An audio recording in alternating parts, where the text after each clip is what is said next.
Hello and welcome to Sports Forgotten Heroes, episode number 136, Bullet Joe Rogan. I am thrilled to be bringing this episode to you. Not only are we going to be talking about one of the greatest to ever play the game, but I have a very special guest here to tell us more about Bullet, the president of the Negro Leagues Baseball Museum, Bob Kendrick. This is Bob's second appearance on Sports Forgotten Heroes. He was my guest for a terrific discussion about the first player to cross the color barrier in the American League, Larry Doby. Now, no one, and I mean no one, knows his subject matter better than Bob does. And I can't think of anyone who speaks with as much passion about the greats of the Negro Leagues than Bob. And Bullet Joe Rogan, well, he was certainly one of the greats. In fact, there are many who think that Bullet Joe Rogan was as good as anyone who played the game before him, who played the game with him, and who played the game after him, whether it was in the Negro Leagues or Major League Baseball. And Bob and I are going to talk about the incredible stats that Bullet accumulated, his uncanny ability on the mound, and the power he generated despite his small stature from the four-hole for the Kansas City Monarchs. Before we do, a couple of reminders. Please follow Sports Forgotten Heroes on X at SportsFHeroes. Follow on Facebook, and remember, you can listen to Sports Forgotten Heroes virtually anywhere you get podcasts. Okay, Bullet Joe Rogan. In 1920, when the Negro National League and the Kansas City Monarchs started play, Bullet Joe Rogan firmly established himself as one of the league's best. And when he took his cleats off for the last time in 1938, he had established himself as one of the greatest to ever play the game. And here to tell us more about Bullet Joe Rogan is my special guest, the president of the Negro Leagues Baseball Museum, Bob Kendrick.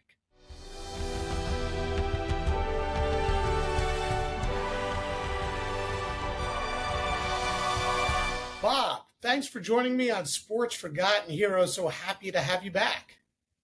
Oh, it's my pleasure, Warren. Thanks so much for having me on the show. Absolutely. It's like I said, it's a thrill and an honor. I really enjoyed our conversation a few years ago about Larry Doby, and now to do a show on Bullet Joe Rogan, no relation. It's it's great. You must, Bob, you must also be thrilled right now with all that's going on when it comes to Negro League baseball, particularly with the stats being included in the official baseball records. Tell us a little bit about that journey and how gratifying it is for all of this to finally happen and for everyone to get their recognition. Yeah, well, it's been an amazing run for Negro Leagues history, and Warren, the Negro Leagues Baseball Museum. We're so proud that we've had at least a hand in helping some of these milestone occasions occur. You referenced the rolling of the statistics of the Negro Leagues into the annals of Major League Baseball history. This was something that was long overdue and well-deserved. You know, I think honestly, a lot of people did not know that in 1969, Major League Baseball put together a commission to examine all of the professional baseball leagues that operated in this country. And the Negro Leagues were blatantly disregarded.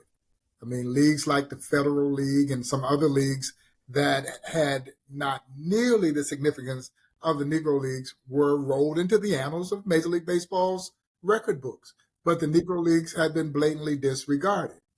And Major League Baseball Commissioner Rob Manfred essentially righted a wrong. And in December of 2020, while we were right in the midst of a worldwide pandemic, Commissioner Manfred announced that Major League Baseball, first and foremost, was going to at long last recognize the Negro Leagues for certainly what we already knew it to be, a major league, and that it was going to roll in the statistics of the Negro Leagues into the record books of Major League Baseball. And earlier this year, as you know, that those numbers were officially entered into the record books of Major League Baseball, thanks to a dream team of Negro League historians who gave of themselves tirelessly to pull together this quantitative data that was necessary to make this happen. But man, it was a watershed moment for Black baseball history, for Negro Leagues history, and I dare say American history.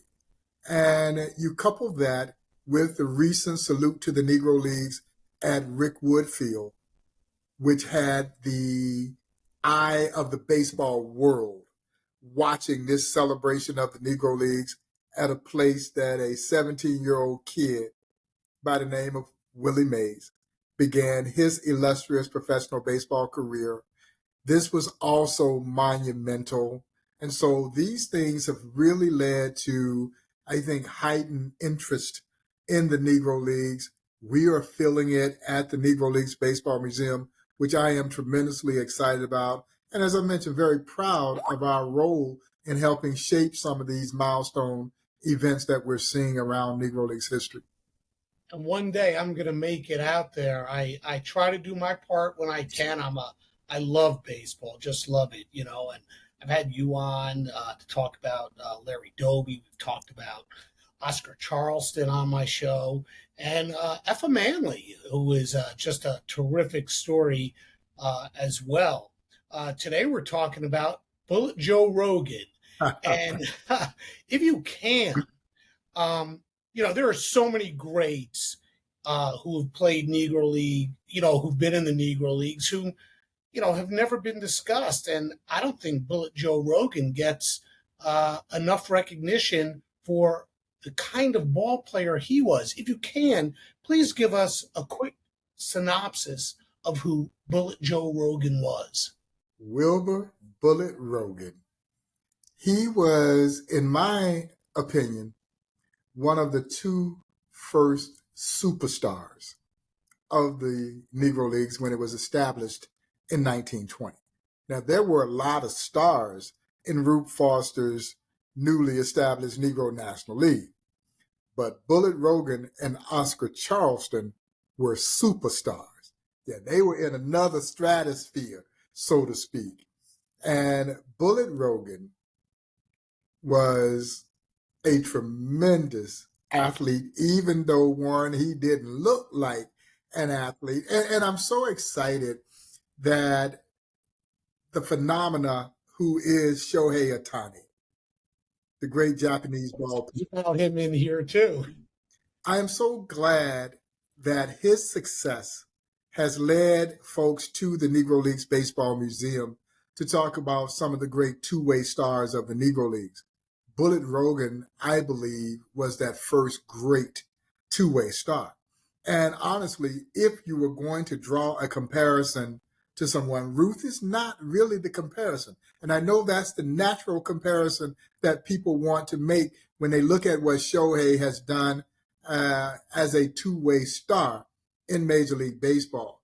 Bullet Rogan is really the comparison, although when we look at them physically, they are on the opposite end of the spectrum. Shohei is a large man. I was so surprised at how big that young man is.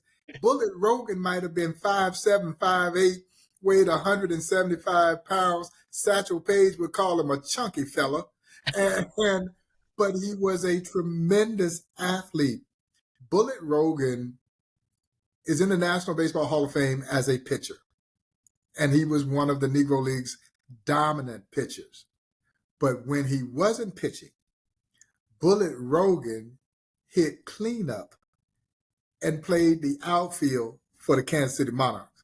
Now, you don't just hit cleanup for the Kansas City Monarchs. If you're hitting in the cleanup spot, you better be able to rake. And Bullet Rogan could indeed rake. Satchel Paige in beautiful Satchel Paige vernacular, would say of Bullet Rogan that he was the onlyest ball player he ever seen, he ever heard of, that pitched and hit in the cleanup position. Bullet Rogan led the Negro Leagues in stolen bases, man, when he was 38 years old. Yeah, he was a tremendous athlete. He pitched, I should say, with a no windup delivery. And yet his nickname was Bullet because he could get it up there in a hurry. Bob, admittedly, I am not very familiar with a historian by the name of Phil Dixon. Uh-huh. I Yep. imagine you know who he Yeah, Phil lives here in Kansas City. Yeah, and I'm going somewhere with this. Would you just tell us a little bit about Phil and his contributions to baseball as a historian? Well, Phil is one of the top Negro League historians and researchers in the country. He lives here in Kansas City. He was part of the early organizing of the Negro Leagues Baseball Museum from its inception. He's the author of a number of books, including one on the life and times of Wilbur Bullet Rogan. And so he is, too, an authority on Negro Leagues history. And he makes a legitimate case that you can make the argument that Bullet Rogan might have been the greatest baseball player of all time. Well, that's where I'm going. Again, like I said, I'm going somewhere with all this because now I go to Oscar Charleston. Many say that Oscar might be one of the top 3, 4, 5 ball players of all time, regardless of what league you're talking about. And I did do a podcast a few years ago about Oscar. Now, like you did for Joe, can you tell us a little bit about Oscar, the kind of ball player that he was? Well, Buck O'Neil believed that Oscar Charleston was the greatest baseball player he ever saw. Now, he thought Willie Mays, the late, great Willie Mays, to be the greatest major leaguer that he ever saw. But he considered Oscar Charleston to be the greatest baseball player that he ever saw. Oscar Charleston was the quintessential five-tool player. Hit for power, hit for average, could field, could run, could throw. In 1921, Oscar Charleston had one of the greatest seasons in baseball history, playing for then the St. Louis Stars, when he led the Negro Leagues in home runs, triples, doubles, stolen bases, and batting average in the same season. The old-timers in the Negro Leagues would say the closest thing to Oscar Charleston would have been Willie Mays. And man, that's scary to think. Oscar Charleston had uncanny instincts as a center fielder in his prime. Buck O'Neil says he never saw a center fielder, including Willie Mays, who could go back on a ball the way Charleston could. He just had uncanny instincts. He seemed to know where that baseball was coming down right off the crack of the bat. So he played a very shallow center field. So you couldn't bloop it in front of him, and unless you hit it on a rope, you couldn't get it over his head. I tell the story all the time. Most people have seen The Catch. Yes. And of course, since Mr. Mays' passing, we've seen a lot of replays of The Catch. But baseball fans who didn't know who Willie Mays was or saw him play, they've seen the great catch that he makes there in the Polo Grounds in the World Series, that great running over-the-shoulder basket catch. And honestly, the throw was better than the catch. But the magnitude of the moment and the fact that it was the World Series, everybody remembers the catch. Well, the old-timers in the Negro League say, had that been Oscar Charleston, he'd have been waiting for that ball to come down. That's how uncanny Charleston was.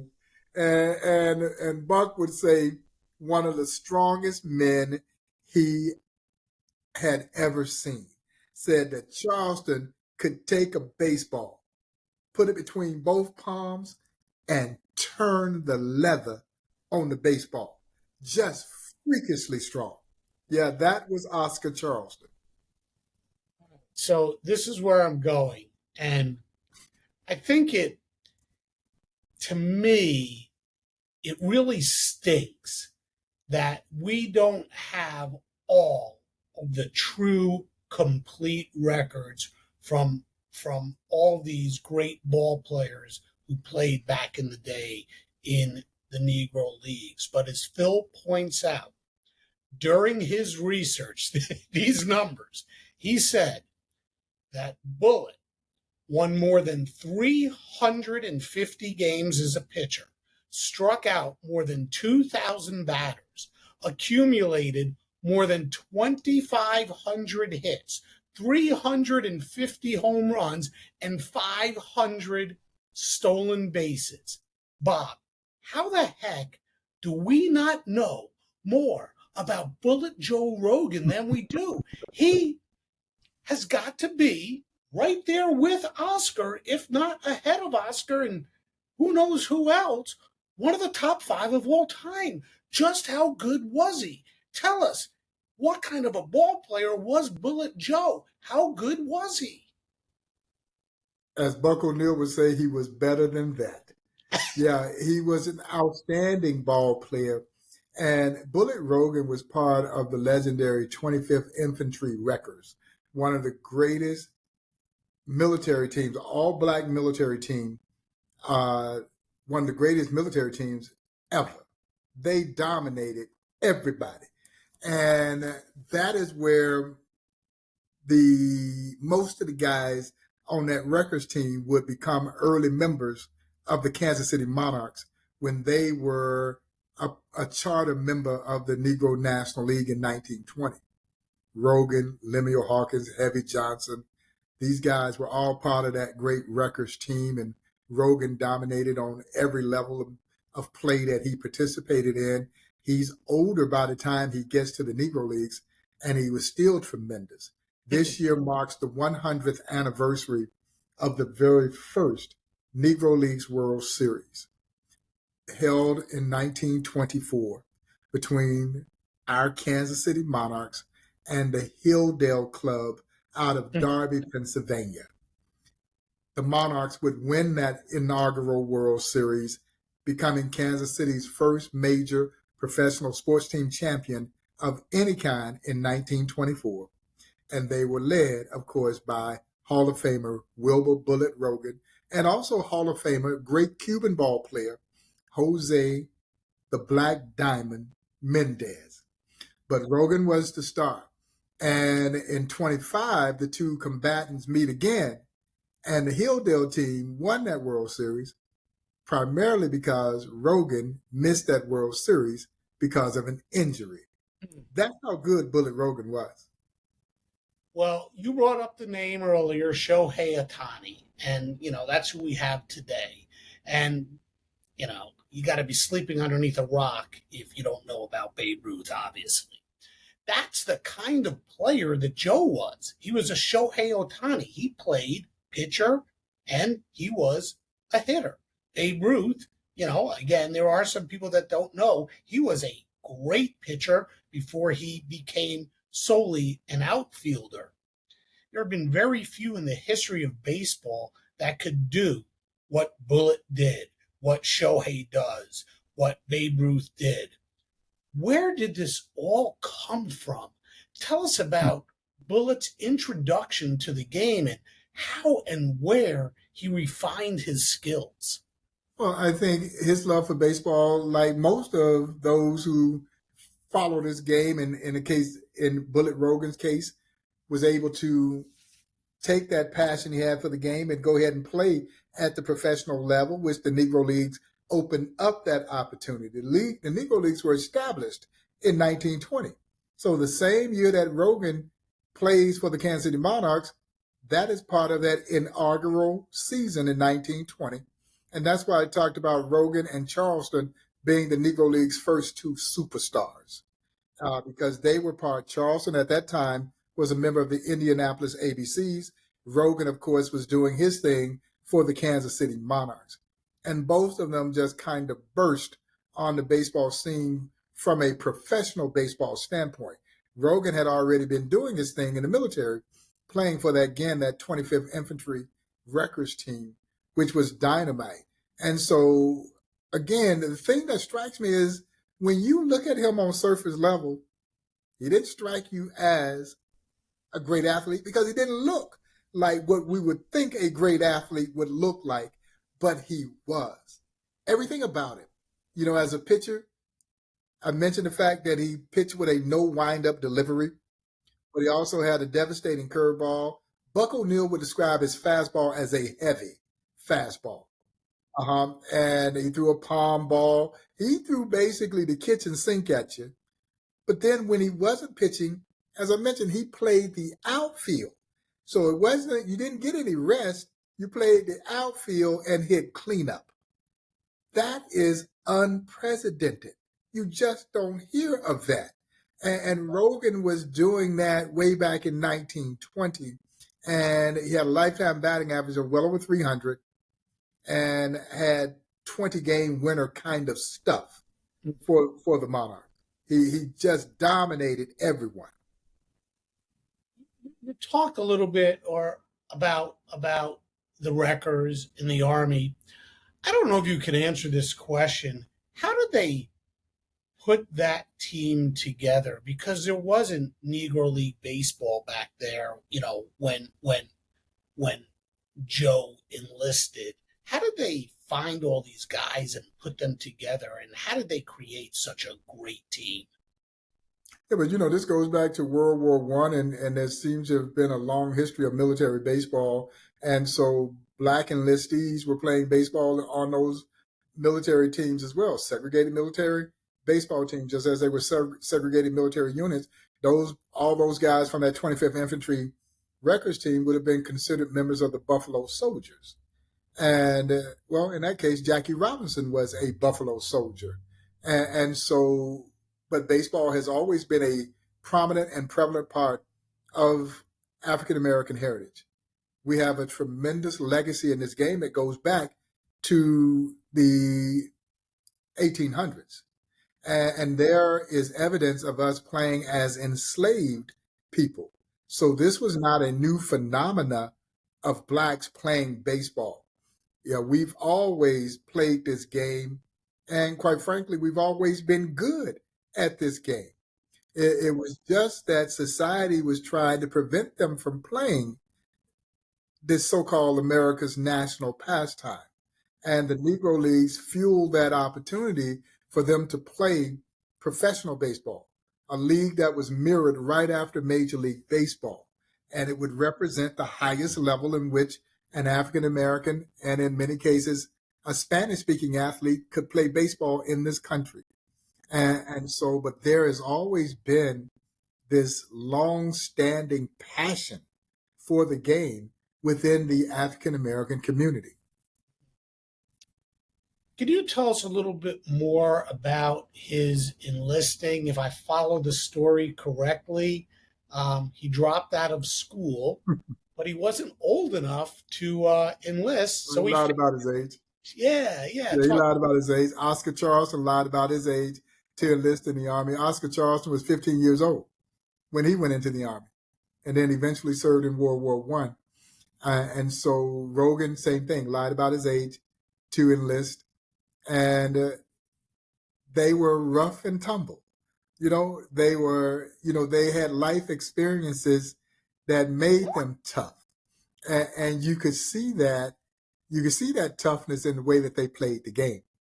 But they had been prepared because life had basically presented every opportunity for them to be prepared to deal with whatever might come their way.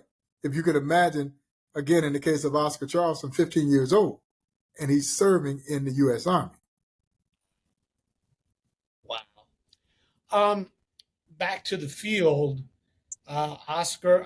Joe did play against some great ball players, regardless color of the skin. One of them was Casey Stengel, and Casey said that Bullet was one of the best ball players, period, that he ever saw. Others said they would rather have Joe on their team instead of a guy like Satchel because Joe was To do more things. good at both Yeah, sides of the game. yeah. Um, BaseballReference.com notes Joe's record as a pitcher for the Monarchs with 120 wins, 52 losses, a 2.65 ERA, all of that with the Monarchs. Tell us more about Joe as a pitcher. You said he didn't have a windup, but he was able, and you talk about his stature, and he was just able to get up there and sling that ball. Tell us a little more about his game as a pitcher. Well, dominant. He was dominant because Rogan was never scared. It seemingly was never scared of the moment. The bigger the stage, the better he was. But that's typically what you see with the great ones. You know, those situations bring out the greatness in them. Some of the other guys might buckle under the pressure, but Rogan seemed like he was built for whatever the moment was, and he was always able to rise to the occasion. And he he really was the main cog in the wheel that made the Monarchs go those early years in the Negro Leagues. Again, along with the brilliance of Jose Mendez, two Hall of Fame pitchers that the Monarchs had in those early years there in 1920 when the Monarchs moved into the Negro Leagues as a charter member, one of 8 original Negro League teams that were part of the Negro National League in 1920. But Rogan, as the young people would say, he had the goods. He had everything that you needed. He threw the repertoire at you. And like I said, he was just always would rise above whatever the adversity was, whatever the pressure-packed moments seemed to be. He believed that he could get you out as a pitcher. And of course, as a hitter and an outfielder, he was also superb. 350 home runs, more than 500 stolen bases, over 2,500 hits. I mean, these are numbers that are just kooky crazy. When we think about ball players and special performances, some of the catch by Willie Mays, Babe Ruth pointing in the outfield. Is it possible to call out any special performances, any game or games in particular that you can tell us about that Joe had? Well, I don't know of any single moment that stands out above any of the rest. He was just so consistently good. But when things got difficult, ultimately they played 10 games in that 1924 World Series. One game was called because of darkness. The Monarchs would win that series 5-4. And Rogan really was the star of that series. He carried the Monarchs. And in the crucial game 9, I guess you would say, Jose Mendez, against the doctor's orders, gets in there and gets it done. But Rogan was really the star of that World Series. And I really believe that the Monarchs would have won back-to-back World Series if Rogan doesn't have the freak injury that kept him out of that series. Mm-hmm. Mm-hmm. Let's go back again. Tell us about his upbringing. What was life like for Joe during his childhood years? What was I it like think it, to I grow think up? it was challenging for him, which is one of the reasons why he lied about his age and enlisted in the military. Grew up in Oklahoma, of course, and but I do think life was challenging, as life was challenging for Black folks in general in that era. Uh, Rogan's family life, I think, was also challenging, which again led him to lie about his age and enlist in the military, which may have been a blessing in disguise, because that is really when Bullet Rogan kind of rises to the forefront, because he's now able to play on this military baseball team. And that's what ultimately got him seen. So you're right. Casey Stengel saw Bullet Rogan as he saw other members of the 25th Infantry Wreckers and recommended a lot of those guys to James Leslie Wilkinson, who owned the Kansas City Monarchs. Mhm. Here's a weird question for you. He was a part of the original Negro Leagues, starting with the Monarchs in 1920 and played with them through 38. At the time, this is, you're going to educate some people now. At the time of his becoming a ball player and going to play for Kansas City, how did children learn about the Negro Leagues? We didn't have social media like there is today to say, hey, come on out and watch so-and-so play. They didn't have highlights on TV. There wasn't TV. Did they see games? How was the league marketed to areas where there were no teams? How did people find out about the games? What was all that like? Well, the black press was instrumental both in pushing for. That's something that I don't think people know about. The black press was instrumental. They were the voice of black baseball. And honestly, had it not been for the black press, we would know very little about the Negro Leagues. This is where this documentation comes from. This is where these historians have been able to go back into the archives and dig up these games. Mainstream media may have recorded a game or two here and there, but by and large, they ignored the Negro Leagues. Even as good as the Kansas City Monarchs were in our great city of Kansas City, the daily paper, the Kansas City Star, and then the Kansas City Times, very little coverage of the Monarchs. So the black press became that primary voice of black baseball. And the Negro Leagues were also at the forefront of barnstorming. They helped grow the game of baseball. And this is an aspect of the Negro Leagues that I don't think they get enough credit for. The Major Leaguers barnstormed as well, but they didn't barnstorm at the level that the Negro Leagues did. And so they are riding into towns all across this country that had not seen professional baseball. And this was their introduction to professional baseball. And in essence, they were helping grow the game because they were taking the game to the people. Yeah, and so they did as much to help promote the game of baseball as anyone because their proliferation for barnstorming was so significant. I still hear people all the time come from all walks of life, and they'll say, well, my great-grandfather, he warmed up Satchel when Satchel came to our little town, and they were barnstorming in that town. And more times than not, their reputations preceded them. These fans, in most cases, were white fans. They had heard about these great black ball players, and they wanted to see for themselves what these athletes could do. And more times than not, they put on a show for them. Who would you say influenced, when it comes to baseball, who influenced Joe? Or do we call him Joe? Where does the name Joe come from? Well, he seems to be called a lot of things. I think most of us just call him Bullet Rogan because that is the moniker that he was tagged with. Again, baseball has always been important in our community. So there were, I'm sure, early influences on Joe as it related to the game.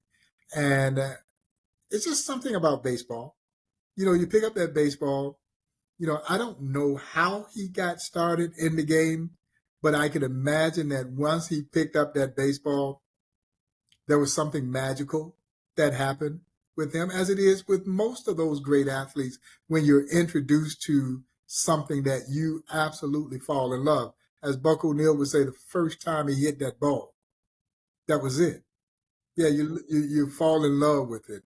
And clearly Rogan had a tremendous passion for this game, and he stayed a part of the game even after he retired as a player. He became an umpire in the game. So baseball was, as baseball typically does, it gets in your soul. It's part of your DNA. Yeah, once it's in your blood, it's there. Yeah. You talked about Jose Mendez, Bullet Rogan. Who are some of the other contemporaries that played with Joe during that period of time with the Monarchs in the league. And how good was Kansas City? Oh, Kansas City was outstanding. Kansas City has had a tremendous legacy in black baseball. The Monarchs were one of the greatest baseball franchises this sport has ever seen. They had a tremendous run in the Negro Leagues, one of the Negro Leagues' longest running teams. They had a brief period away from the Negro Leagues where they were primarily barnstorming, but they sent more players to the major leagues than any other Negro League franchise. They had one losing season in their almost 40-year existence in the Negro League. Wow. Yeah. Now, as I remind people all the time, there are those who will say that the Kansas City Monarchs were the New York Yankees of the Negro Leagues. There are others, however, who will say that the New York Yankees were the Kansas City Monarchs of Major League Baseball. They were that good. The season that they had the losing record in was during World War II, when so many of their great stars had been called into service. And so they've had a long running reign of dominance. And I say this, and I say it with no disrespect to my beloved Kansas City Royals. The Kansas City Monarchs are still the greatest baseball franchise the city of Kansas City has ever seen. And as we celebrate that milestone 100th anniversary of them winning Kansas City's first major professional sports team championship of any kind, and this is a city that hangs his hat on its championship pedigree. I think Kansas City Chiefs have 4 Super Bowl titles. Kansas City Royals have 2 World Series championships. Neither of those great sports franchises come even close to comparing to the winning legacy of the Kansas City Monarchs. And it's not even close. Interesting. Who were some of the other contemporaries? I mean, some of the more popular names. And I don't know why this is. I don't know why this is, at least when I think about it and with people that I talk about, not many know about Bullet Joe. No, because he's not a household name. Yeah. He should be, even though he's in the National Baseball Hall of Fame. But that's the plight of the Negro Leagues. But why And is that's why this museum Gibson? But why are they? And why is Buck Leonard and Cool Papa Bell and Buck O'Neill? Why are they more popular than a guy? And Oscar isn't that popular either. No. The 2 greatest Negro League baseball players of all time. It doesn't make sense. And I shouldn't say misfortune, but they played at the early part of the Negro Leagues. And so those early era Negro Leaguers don't oftentimes get the love that those guys who came in the 40s, they kind of come along at a time when you had guys like Buck O'Neill still alive and Monty Irving still alive, and they're talking about their contemporaries. So we got to learn more through the oratorial skills of those individuals telling us about Josh Gibson and Cool Papa Bell and of course Satchel Paige, because those names go mainstream. Yeah, they go mainstream. Rogan is so early era. Those 19th century ball players don't get nearly as much love because the people who saw them, by the time Negro League baseball history really emerges into the forefront of the consciousness of people in the 20th century, well, those guys are dead. They're long gone. And the people who saw them play are long gone. So you didn't have anybody really talking them up, and that's why it's important that the likes of Phil Dixon and the other Negro League historians have gone back and tried to bring these people to the forefront of baseball fans' consciousness, because they are players that we should know about and many don't know about. But that's also why it's important that we have a Negro Leagues baseball museum to also help people learn about the likes of Bullet Rogan and those early heroes that were such a prevalent part of the Negro Leagues when the leagues were first established. And yeah, because there were some tremendous players before the great Josh Gibsons and the Cool Papa Bells, the Satchel Pages of the world.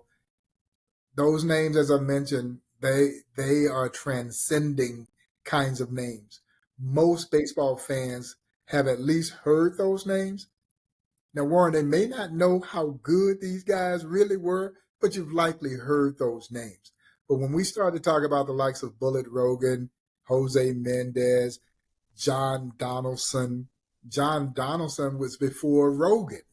And John Donaldson is who Satchel Paige modeled himself after.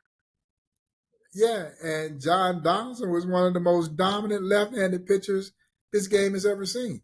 Over 400 verifiable wins, over 5,000 strikeouts, and they're still unearthing data on John Donaldson, and that's a name that virtually no one knows. Yeah. And so, but that's the plight of that early era black baseball / Negro Leagues player. And, you know, in a way, it's the same thing with the major leagues from back then. Heck, I just did one on Wahoo Sam Crawford. A lot of people, he played with Ty Cobb. So Ty Cobb got the notoriety. Got the press, exactly. Right. And most people have never heard of Sam Crawford. And my gosh, that guy holds the major league record for triples, 309. No one would think about that. You'd think a guy more like Ricky Henderson or Vince Coleman, guys like that. Oh, they must have the triples record. No, it was some guy that played in the 19 teens, a white guy for the Detroit Tigers, whom you've never even heard of. It's crazy. It's crazy. So Bob, when Joe became a player manager, some said he was too tough, particularly on rookies. In fact, they say that he would play aging veterans instead of rookies because, well, they were his friends and he just didn't trust those whom he didn't know well enough. He also had a very strict and regimented attitude. And a lot of people say that that was brought on by his days in the Army. So talk to us a little bit about his days as a player manager and how he finally loosened up or softened up and how that affected. I don't know if he ever really softened up, but, you know, the great ones have the ability to adjust. And you do have a tendency to trust that older ball player. And I'm sure that Rogan's military background made it challenging for a lot of the young players to play for him. I remember Buck O'Neil talking about when he was player manager for the Monarchs and how he would look down the bench and every now and then he'd insert himself. He needed a pinch hitter. He looked down the bench and he said, wait a minute, I don't see anybody better than me. So he would insert himself and pinch hit. And I think Rogan, with the maturity and the experiences that he had gained, he's kind of saw baseball through that same lens. Those players that he trusted, even though they were mature players, but again, over time, he started to adjust his style. But I think that managerial role was probably challenging for him because as it is for the great ones. The great ones think that everybody should be able to do what they were able to do. I listened to Satchel talk about his ability to look at the batter's knees on his swing and tell how he could get him out. Or he'd say stuff like, home plate don't move. Just throw strike. Well, it ain't that easy. And I think that is the case why you didn't see a lot of great ball players become managers because they just think that everybody can do what they were able to do and people can't. Yeah, I always wondered how a guy like Ted Williams was able to stomach managing a team like Washington, the Senators back then. I mean, it must that guy must have had so many ulcers from not, they can't do what the greats did, like you talk about. Hey, of course, when you talk about the Negro Leagues and what life was like, I'd be remiss if we didn't discuss the culture from back then. And I always find this a difficult topic for me because I never want to insult anyone. But how did Bullet handle the racial discrimination and segregation that was prevalent during his playing days? Well, I think that you'll see this be the case. I think in African American culture in general, you were trained on how to handle it, because those were the conditions that you knew existed. And I would call it survival skills. You learn those survival skills. Life on the road was tough for these ball players. And I don't care what era you played in during that particular era of segregation. Life on the road was tough. Not knowing where you could get something to eat, not having a place to stay. The bus essentially became your place of refuge. It was your restaurant. It was your hotel. And yet you were filling up ballparks with fans who were expecting to see a show. Yet you couldn't get a meal from those same fans who had just cheered you. So yes, life was difficult. It was challenging socially for those players in the Negro Leagues. But as I talk about oftentimes with my guests at the Negro Leagues Baseball Museum, what you have to admire about the story of the Negro Leagues is that these athletes never allowed that set of social circumstances to kill their love of the game. Yes, so sleeping on the bus, eating your peanut butter and crackers because you couldn't get a meal, that never deterred them from wanting to play this game. And somehow or another, they were able to rise above those social challenges and play this game at its highest level. It is remarkable what they were able to do under such excruciating circumstances when they were traveling this country to play this game. Yeah. In what ways did Bullet influence and change the game of baseball? Oh, people don't know it, but that's what we've been talking about. That's where the comparison to Shohei Ohtani comes from. And that's why I'm so excited that Shohei's success has opened up the opportunity for us to talk about the great two-way stars of the Negro Leagues, because the league was filled with those great two-way stars. A lot of it was out of necessity because they didn't have the roster sizes that were as large as Major League Baseball's roster. You didn't have a 25-man roster, so you weren't going to have a dedicated 4-5-man pitching rotation like you saw in Major League Baseball. So versatility was premium. You needed to have pitchers who could do multiple things. And so it was pretty commonplace in the Negro Leagues that when you weren't pitching, you were playing another position. And so most of the pitchers in the Negro Leagues were pretty good hitters. Now, when Satchel got a hit, he gonna tell you about it.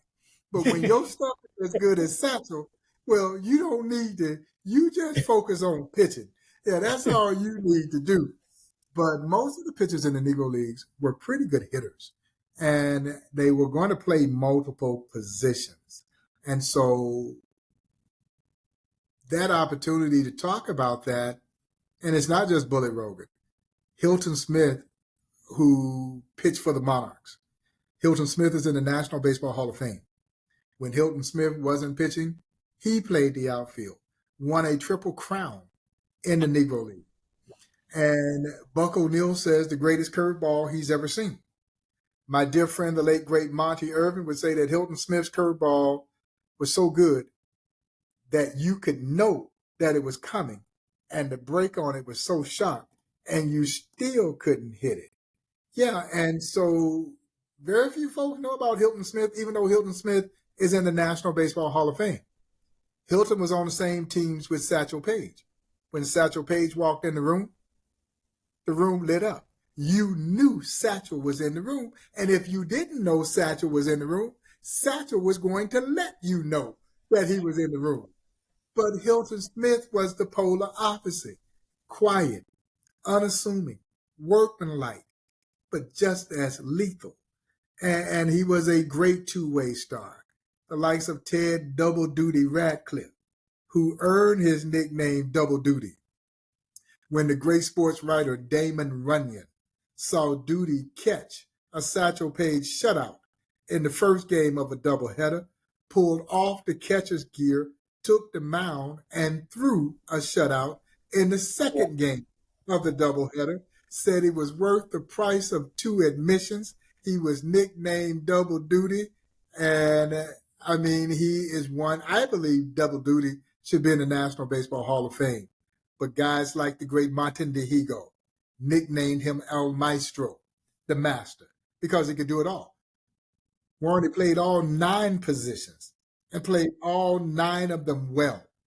He is the only baseball player in the history of our sport to be enshrined into 5 different countries' baseball halls of fame. He's in the Mexican, Cuban, Venezuelan, Dominican, and in Cooperstown. Wow. Yeah, these were tremendous baseball players. Leon Day and Monty Irvin, who was a teammate of Leon Day when they both were playing for the Newark Eagles. Hall of Famer Monty Irvin, Leon Day too, is in the National Baseball Hall of Fame. And he says, if you saw Bob Gibson pitch, you saw Leon Day pitch. That's who he was compared to. That same kind of dogged determination, but Leon Day played multiple positions. Buck O'Neil swore to the day he died that Leon Day was a better center fielder than he was pitcher, and Leon Day is in the National Baseball Hall of Fame as a pitcher. Those are just a few examples of the great two-way stars of the Negro Leagues. So thank you, Shohei Ohtani, for opening up that door of opportunity to talk about that aspect of Negro Leagues history. Well, let's wrap this up with this. What is Bullet's legacy, and if you had to tell somebody why they should know about Bullet, what do you say? Because Bullet Rogan is one of the greatest baseball players few folks know anything about. And tremendous competitor, just a tremendous baseball player. And as a baseball fan, you should want to know who Wilbur Bullet Rogan was, because he was that gifted, a tremendous athlete, and one heck of a winner. That was Bullet Rogan. That's awesome. Hey, Bob, finally, tell us about the museum. I know I've asked you about this before, but let's do it again. How it continues to grow, special events, just how special it is. Yeah, no, it's a very special place, and we're so proud of the work of the Negro Leagues Baseball Museum. I encourage everyone, if you get the opportunity to come to Kansas City, please make the Negro Leagues Baseball Museum a stop, because I think it is a must stop when you come to Kansas City. It is one of the greatest civil rights, social justice institutions in this country. It's just seen through the lens of baseball. And it is a place where America kind of comes home at the Negro Leagues Baseball Museum. And it's really special. It's just a special, special place. This year, as I mentioned, we're celebrating the 100th anniversary of the Monarchs winning the first World Series. And we've been very fortunate to have a slew of events and activities there at the museum. We're constantly creating programs. We have a brand new exhibition on the history of the Kansas City Monarchs. We could have done an entire museum on the Monarchs, but we wanted to put our focus on the general national story of the Negro Leagues. But this new exhibit chronicles the history of the Kansas City Monarchs from its origins in 1920 through the bitter end. By the time the club still was barnstorming in the 1960s, but the Negro Leagues had long shut its doors. And the litany of great stars that call the Kansas City Monarchs home. It's really very, very special. And I hope people get a chance to come and visit this museum. We're excited about plans to build a brand new Negro Leagues Baseball Museum. We announced last May our plans to understand the evolution of this museum. It started in a one-room office in 1990. We opened what I thought was going to be our permanent home in November of 1997. Went from a one-room office to about 10,000 square feet of exhibit space. So it's not an overwhelmingly large footprint, but within those 10,000 square feet is a lot of information. But we've now outgrown our current home. And so last May, we announced plans to build a new 30-plus thousand square foot Negro Leagues Baseball Museum here at historic 18th and Vine in Kansas City. And that's a long way from that one-room office that this project got started in. And for anyone who is interested in supporting the Negro Leagues Baseball Museum, and of course our Pitch for the Future campaign to build a new Negro Leagues Baseball Museum, please visit us at www.nlbm.com. You can go to the donation tab and you can make a charitable contribution to the Negro Leagues Baseball Museum. So we thank you in advance for your support considerations. That's awesome, Bob. Your passion for the game, your passion for the Negro Leagues, your love, your knowledge for it all is just incredible. And I can't thank you enough for taking the time to talk to me about Bullet Rogan. Again, no relation, to talk to me about Bullet Rogan. Wow, this has been great. Thank you so much. Warren, it's my pleasure, man. Thanks so much for having me on the show. Anytime.